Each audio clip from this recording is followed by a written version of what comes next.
بسم اللہ الرحمن الرحیم الحمدللہ رب العالمین والصلاة والسلام علی خاتم النبیین۔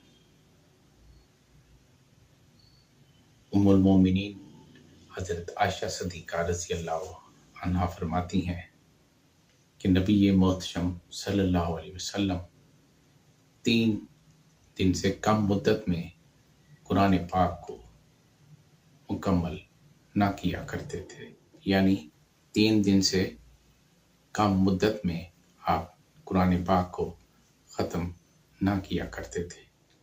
حضرت قریب رضی اللہ عنہ سے روایت ہے، وہ فرماتے ہیں کہ میں نے حضرت عباس رضی اللہ عنہ سے پوچھا کہ نبی کریم صلی اللہ علیہ وسلم کی قرات کیسے تھی۔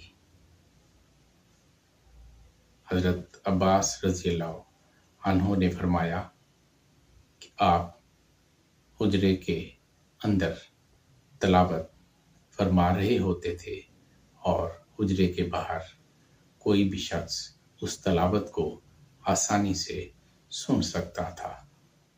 ام المومنین حضرت عائشہ صدیقہ رضی اللہ عنہا فرماتی ہیں کہ نبی کریم صلی اللہ علیہ وسلم بعض اوقات قرات کو بلند فرماتے رات میں اور بعض اوقات آہستہ تلاوت فرماتے۔ رب تعالیٰ کا بہت بڑا احسان ہے کہ اللہ تبارک تعالیٰ نے دین میں وسعت رکھی ہے۔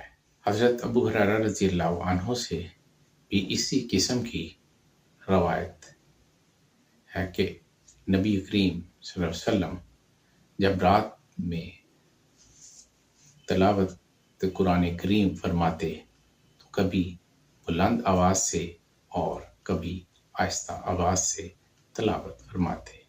حضرت ام ہانی رضی اللہ عنہا فرماتی ہیں کہ میں کبھی کبھی نبی کریم صلی اللہ علیہ وسلم کی تلاوت سن رہی ہوتی تھی اور میں اپنے عریش میں ہوتی، جبکہ نبی محتشم صلی اللہ علیہ وسلم خانہ کعبہ کے پاس ہوتے تھے۔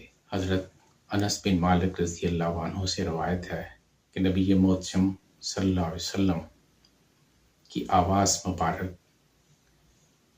قدرے گونجدار تھی۔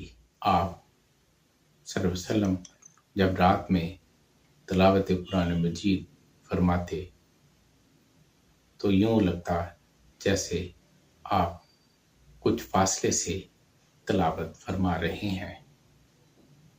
آپ سے عرض کی گئی کہ اے اللہ کے رسول، اپنی آواز کو تھوڑا سا بلند فرما لیں، تو نبی کریم صلی اللہ علیہ وسلم نے فرمایا کہ مجھے ناپسند ہے کہ میں اپنے ہم نشین اور اہل بیت کو اذیت دوں۔ یہ روایت حضرت عمر بن موسیٰ سے بھی مروی ہے۔ امام بہقی نے حضرت عبداللہ بن مغفل رضی اللہ عنہ کے روایت نقل کی ہے، جس میں وہ فرماتے ہیں کہ فتح مکہ کے سال آپ صلی اللہ علیہ وسلم سواری پر تھے اور آپ سورہ اذا جاء نصر اللہ تلاوت فرما رہے تھے اور آپ نے اس میں ترجیح فرمائی، وما توفیقی الا باللہ۔